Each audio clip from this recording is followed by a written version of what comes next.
start the discussion as about brand and customer relationship. इसके पहले का जो एक टॉपिक है methods of measurement of brand equity, we will discuss in our very next video.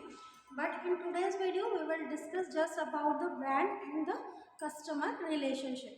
तो brand और customer relationship जो होती है, दैट मीन्स कि if I am suppose using any kind of branded product, अगर मैं कोई ब्रांडेड प्रोडक्ट को यूज़ करती हूँ तो जो हमारा बॉन्ड है ना, मतलब कस्टमर का उस पर्टिकुलर ब्रांड के साथ जो बॉन्ड है, उस रिलेशनशिप को हमको डिफरेंट वेज में क्या करना है, स्टडी करना है. तो 7 types of relationships are there. ठीक है, ये जो रिलेशनशिप होंगी ये मेनली हमको यहाँ पर 7 टाइप्स में जो है वो डिस्कस करना है. सबसे पहले होती है हमारी बिहेवियरल इंटरडिपेंडेंस. अब बिहेवियरल इंटरडिपेंडेंस का क्या मतलब होता है? So the degree to which the action of the relationship partners are intertwined, then indicators are the frequency of interaction and the importance of an involvement in this occasion. That means कि if I am using suppose any brand, so this brand plays very important role in my life. तो मैं क्या कहूँगी कि ये मेरी behavioral interdependency है कि मैं उस प्रोडक्ट को जब मैं उस ब्रांड को यूज़ करती हूँ तो वो ब्रांड मेरी लाइफ में बहुत इम्पॉर्टेंट रोल रखता है, because just I am using that product. After that I feel like something missing when I have not used the brand in a while. और जब मैं उस ब्रांड को यूज़ नहीं करती हूँ तो मुझे क्या लगता है कि something is missing from my life because I am just using any other brand. तो ये मेरा बिहेवियरल इंटरडिपेंडेंस हो गया, मतलब मैं कस्टमर और जो ब्रांड मैं यूज़ कर रही हूँ तो ये हमारी बिहेवियरल इंटरडिपेंडेंसी हो गई. दैट कि भाई मैं उस ब्रांड की बिल्कुल एडिक्टेड हूँ, कि मुझे वो ब्रांड जो है वो एनी हाउ चाहिए, और जब वो ब्रांड नहीं है तो I feel like something is missing. ये बिहेवियरल इंटरडिपेंडेंस हो गई, ये ब्रांड एंड कस्टमर रिलेशनशिप का first point. Then after personal commitment. अब पर्सनल कमिटमेंट किससे? तो ब्रांड का कस्टमर से या कस्टमर का ब्रांड से. कैसे समझते हैं? The partners are committed to each other. There is desire to improve or maintain the quality of relationship over time and guilt when it is compromised.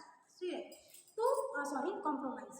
अब हम यहाँ पे क्या कह रहे हैं कि if I am using your product as a brand, so we are having some commitment. हमारे बीच में क्या है, कोई कमिटमेंट है कि मैं आप एज ए पार्टनर कि हम इस प्रोडक्ट के ऊपर ये बिल्कुल हम लाइक करते हैं और यही प्रोडक्ट जो है, यही जो ब्रांड है उसी को हम यूज़ करते हैं, और मैं इस ब्रांड के अलावा किसी और ब्रांड के साथ कॉम्प्रोमाइज़ नहीं कर सकती. तो ये हमारा क्या हो गया, पर्सनल कमिटमेंट हो गया कि if I am using just the Sunsilk shampoo, तो मेरा कमिटमेंट उस ब्रांड या हमारी कस्टमर और उस ब्रांड की रिलेशनशिप क्या होगी कि without that Sunsilk shampoo if I am using something other shampoo, so just I am doing compromising and I don't want to do this, और मैं कॉम्प्रोमाइज़ नहीं करना चाहती.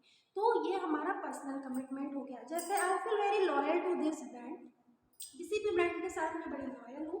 आई will stay with this brand through good time and the bad time, और मैं इस brand के साथ ही रहूँगी चाहे कोई भी अच्छा समय चल रहा हो या फिर बुरा. नेक्स्ट रिलेशन हो गया love and passion. Love and passion में क्या होता है, no other brand can quite take the place of this brand. कोई भी ब्रांड, जो ब्रांड हम यूज़ कर रहे हैं उसकी प्लेस नहीं ले सकता.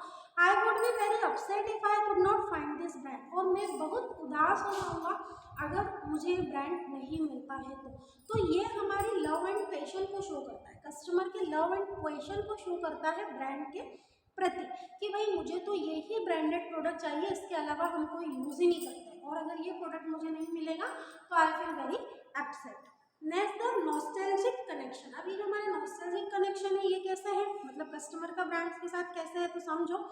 This brand reminds me of things that I have done और प्लेसेस आई हैव बीन. ठीक है, इस ब्रांड को जब हम यूज़ करते हैं तो वो हमें पिछले कुछ समय में ले जाता है, हमारे पिछले कुछ यादें जो उसके साथ जुड़ी हुई हैं वो हमें रिमाइंड कराता है. And this brand will always remind me of a particular phase phase of my life. और होता है ना कई बार कि सपोज आपको कोई परफ्यूम की खुशबू आ रही है एकदम से, तो आपको वो जो फ्रेगनेंस है वो एकदम से क्लिक होती है, यार ये तो मैं कॉलेज डेज में यूज़ करता था, या स्कूल में मुझे ये वाली फ्रेगनेंस कहीं तो भी मेरे नॉलेज में है कि यार ये फ्रेगनेंस मैंने कहीं तो पहले और देखी है, या मुझे इस फ्रेगनेंस के बारे में कोई फेज है मेरी लाइफ का जो मेरे साथ क्या है जुड़ा हुआ है। तो वो आपका क्या कर गया, क्या हो गया आपका, वो नॉस्टैल्जिक कनेक्शन हो गया आपका, बोले तो कस्टमर का किसके साथ, ब्रांड के साथ। कि वो जैसे मान लो कि हम आउट ऑफ स्टेट थे या आउट ऑफ सिटी थे पर्टिकुलर कोई भी स्टडी करने के लिए, तो हम जिस हॉस्टल में रहते थे या हम जिस घर में रहते थे, तो उसके आसपास इस तरह के कोई प्रोडक्ट को जब हम ब्रांड को हम जब वहाँ यूज़ करते थे, तो हम बालकनी वाला हमको सीन याद आता है ना, कि हम सारे फ्रेंड्स लोग बैठकर और इस ब्रांड का ये वाली कॉफ़ी जो है नेस्ले की मान लो, तो हम लोग सभी साथ में इसको ड्रिंक किया करते थे, है ना, ये कॉफ़ी हम साथ में बैठकर पिया करते थे। तो वो जो फेज ऑफ आपका लाइफ था वो आपको ब्रांड से जुड़ा हुआ क्या दिला देगा, एकदम से याद दिला देगा।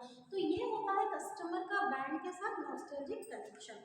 अगला हो गया आपका सेल्फ कंसेप्ट कनेक्शन। अब ये खुद का सेल्फ कंसेप्ट कनेक्शन कैसा, the brand and my self image are similar, कि मेरी और मेरे ब्रांड की जो सेल्फ इमेज है वो सिमिलर है। दैट मीन्स कि if I am having the BMW, that means कि people sometimes people said that they are this customer or this people is having the BMW, तो मेरी और BMW की इमेज आ रही हो तो BMW से घूमते हैं आप, है ना, तो वो वाली इमेज होगी कस्टमर की किसके साथ, क्योंकि वो ब्रांड उसके साथ एसोसिएट, क्योंकि मेरा सेल्फ कंसेप्ट है कि अगर मैं मर्सिडीज, मैं ऑडी, मैं BMW से अगर क्या कर रहा हूँ, घूम रहा हूँ, तो ये मेरी सेल्फ इमेज है जो मेरे उस ब्रांड के साथ क्या हुई है, जुड़ी हुई है।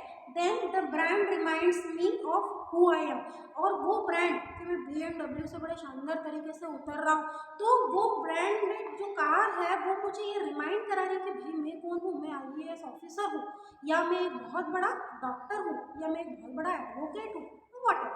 तो वो जो कंसेप्ट है वो सेल्फ कंसेप्ट कहलाता है कस्टमर और ब्रांड के बीच का।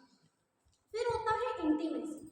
अब जो इंटीमेसी होती है, I know a lot about this brand, that means you know lot of things about that particular brand, and I know a lot about the company that makes that brand. मैं brand के बारे में तो जानता ही हूँ, साथ ही साथ मैं उस कंपनी के बारे में भी बहुत कुछ जानता हूँ जो इस कंपनी को जो इस ब्रांड को बनाती है। दैट मीन्स कि I am having a deep connection with that particular brand, कि मुझे तो उस ब्रांड के बारे में सब कुछ पता है, कब इमर्ज हुआ, फिर कितना सक्सेसफुल रहा, कितने उस ब्रांडेड कंपनी के कौन मैन्युफैक्चरर है, उनका नाम क्या है, उनकी पिछली 7 पीढ़ियाँ क्या करती थी, लॉट ऑफ थिंग, है ना, बहुत डीप कनेक्शन मेरे पास है, बहुत सारी नॉलेज इन्फॉर्मेशन उस ब्रांड की मेरे पास है जो मैं यूज़ करता हूँ, और साथ ही साथ जो मैन्युफैक्चरर है उनके बारे में। तो ये डीप इंटीमेसी होगी, है ना, ये डीप कनेक्शन हो गया कस्टमर का ब्रांड के साथ, कि उससे पूछ लो यार उसे तो इसके बारे में सब कुछ पता होगा, वो वाली बात है। तो that is intimacy. And last the partner quality. अब partner quality, I know this brand really appreciates me sometimes, कि यार मुझे इस brand because just I am using this brand तो everyone is appreciate to me, तो इस brand की वजह से मुझे कई बार प्रशंसा मिली है, अप्रिसिएशन मिला है। सो we can say I this brand really appreciate me and this brand treats me like a valued customer, और इस प्रोडक्ट इस ब्रांड के कंजम्पशन से as a valued customer market में मेरी क्या है, इमेज है। तो this is the relationship of the customer to the branded products. So this topic is now